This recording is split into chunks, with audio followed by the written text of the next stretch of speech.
Evening दोस्तों, स्वागत है आपका मेरे चैनल पे लीगल न्यूज़ 127 पे। तो आज का मेरा टॉपिक है कस्टडी से रिलेटेड। पिता को कब मिलती है कस्टडी, क्या बच्चा इसका खुद फैसला ले सकता है? तो इसी सब से रिलेटेड मैं आपको बताऊंगी इस वीडियो में अंत तक बने रहिएगा ताकि आपको हर चीज़ आसानी से समझ में आ जाए। तो चलिए स्टार्ट करते हैं बिना वक्त जाए किए हुए। और हाँ, अगर आपने मेरे चैनल को सब्सक्राइब नहीं किया है तो सब्सक्राइब कर दीजिए, लाइक शेयर कमेंट भी ज़रूर करिएगा और साथ ही बेल आइकन दबा दीजिए ताकि आपको टाइम पे मेरी वीडियो की नोटिफिकेशन भी मिलती रहे। तो हमारा क्वेश्चन है, बच्चों की कस्टडी होती क्या है?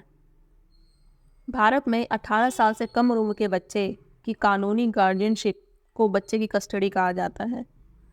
सरल भाषा में इस समझे तो माता पिता के तलाक के बाद कानूनी इस बात का फैसला करता है कि बच्चे की देखभाल बेहतर तरीके से कौन कर पाएगा। उसे ही बच्चे को सौंपा जाता है।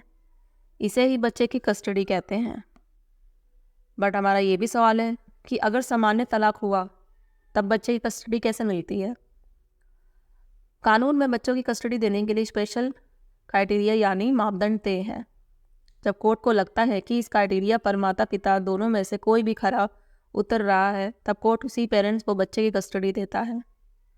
कोर्ट ये भी सुनिश्चित करता है कि बच्चों की परवरिश कौन अच्छे तरीके से कर सकता है, किसकी आय सबसे अधिक है जो बच्चे की अच्छी शिक्षा दे सके, यही भी देखा जाता है।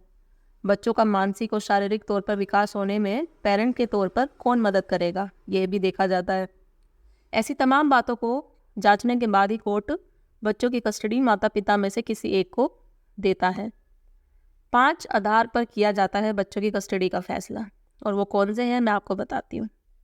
Physical custody, joint custody, legal custody, social child custody, third party custody. अब ये क्या होते हैं सारे, मैं आपको डिस्क्राइब से बताती हूँ डिटेल से आपको। पहला पॉइंट डिस्कस करते हैं फिजिकल कस्टडी। फिजिकल कस्टडी में क्या होता है, इसमें कोर्ट माता पिता दोनों में से किसी एक को प्राइमरी गार्जियन बनाता है। दूसरे पेरेंट के लिए तारीख तय करता है कि उस दिन वह बच्चे से मिल सकता है। बाकी दिनों में बच्चों को दूसरे पेरेंट से मिलने की परमिशन नहीं होती है। बच्चा अपने प्राइमरी गार्जियन के पास ही रहता है।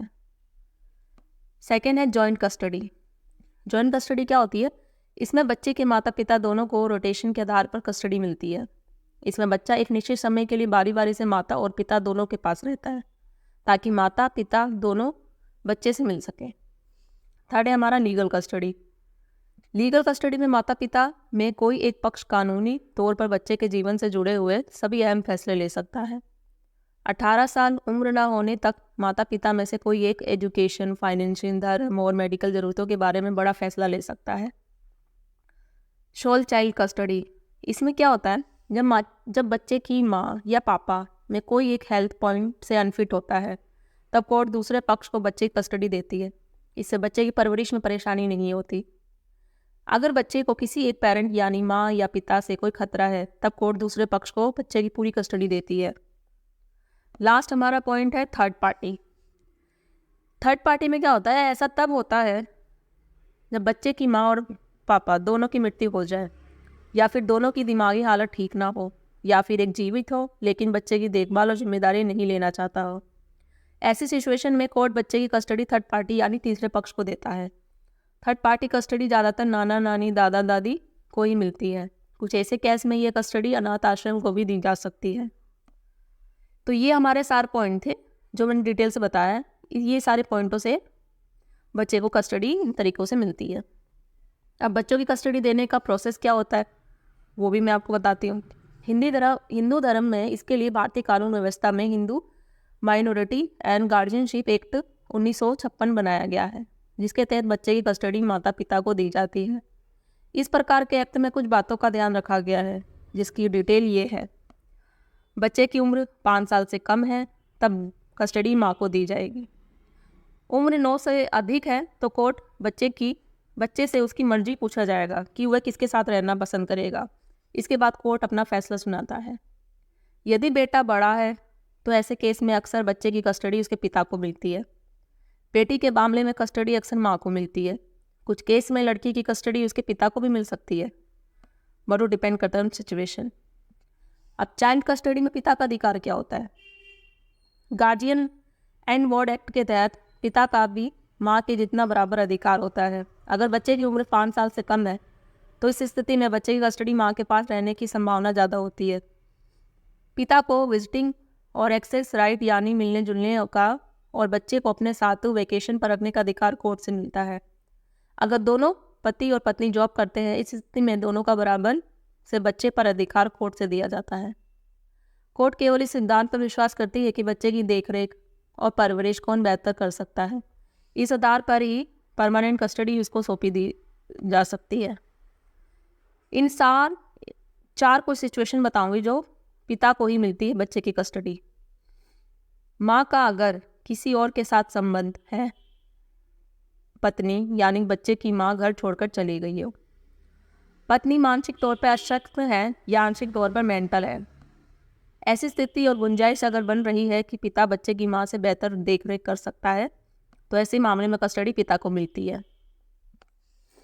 अगर माँ को कस्टडी मिले और पिता को ऐसा लग रहा है कि बच्चे की परवरिश वो ढंग से नहीं कर पा रही है तो उसके पास क्या ऑप्शन है? ऐसे में पिता को कोर्ट में ये साबित करना होगा कि बच्चा अभी माँ के संरक्षण में है और ऐसा होने बच्चे के विकास के लिए ठीक नहीं है। उसे ये साबित करना होगा कि बच्चे को ठीक से पौष्टिक खाना नहीं मिल पा रहा है और ना ही उसे शिक्षा मिल पा रही है। इसके अलावा अगर कोई दूसरा आधार है जो वो साबित कर दे, जैसे कि बच्चे का मानसिक विकास बिगड़ रहा है, तब बच्चे की कस्टडी क्लेम लगाकर कोर्ट से आदेश लिया जा सकता है। अब जिस पेरेंट को बच्चे की कस्टडी मिली, अगर वो दूसरे पेरेंट से उसे ना मिलने दे तब क्या ऑप्शन है? इसका जवाब है, कोर्ट ने अगर माँ को कस्टडी दी है और वो बच्चे को उसके पिता से मिलने नहीं दे रही है, ऐसे केस में आमतौर पर फैमिली कोर्ट से डायरेक्शन ऑर्डर मिलता है कि बच्चे से मिलने का जो समय और जगह तय हुआ है उसे फॉलो किया जाए। इसके बाद भी माँ का कोर्ट का आदेश फॉलो ना करे तब पिता कंटेम्प्ट ऑफ कोर्ट पर केस उस पर कर सकता है। इसके बाद पुलिस की मौजूदगी में बच्चे से मिलने का अधिकार पिता को मिलेगा। अगर माँ पापा दोनों ही बच्चे की कस्टडी लेने से मना कर दे तब इस सिचुएशन में क्या होगा? इसका आंसर है, ऐसी स्थिति में थर्ड पार्टी कस्टडी या लीगल जॉइंट कस्टडी की इजाज़त कोर्ट देती है। थर्ड पार्टी कस्टडी में बच्चे के दादा दादी या नाना नानी के पास रह सकता है। अगर वो लोग भी नहीं जिम्मेदारी लेना चाहते तब दोनों की तरफ से दूसरे क्लोज रिलेटिव को कस्टडी दी जाती है। लीगल कस्टडी में कोर्ट कस्टोडियन अपॉइंट करती है और गार्जियन नियुक्त करने के साथ ही बच्चे की कस्टडी उन्हें सौंप सकती है। बच्चे के माँ बाप दोनों में से बच्चे को मिलने का अधिकार छीन लिया जाता है। कोर्ट बच्चे का खर्चा दोनों बराबर बांट देता है ताकि बच्चे की आर्थिक मदद होती रहे। गर्ल चाइल्ड यानी बेटी की कस्टडी का पहला अधिकार किसके पास रहता है? जब तक बेटी की उम्र 18 साल नहीं होती तब तक वो माँ के साथ रहती है। कम उम्र की बच्ची की कस्टडी पिता को बमुश्किल मिलती है।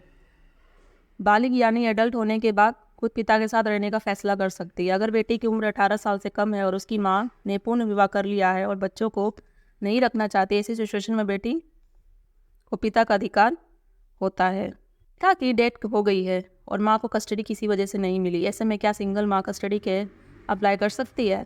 इसका आंसर है, इस केस में माँ पुलिस या कोर्ट के माध्यम से बच्चे की कस्टडी ले सकती है। कानूनन एक बच्चे की कस्टडी पर पहला अधिकार माँ या पिता का ही है।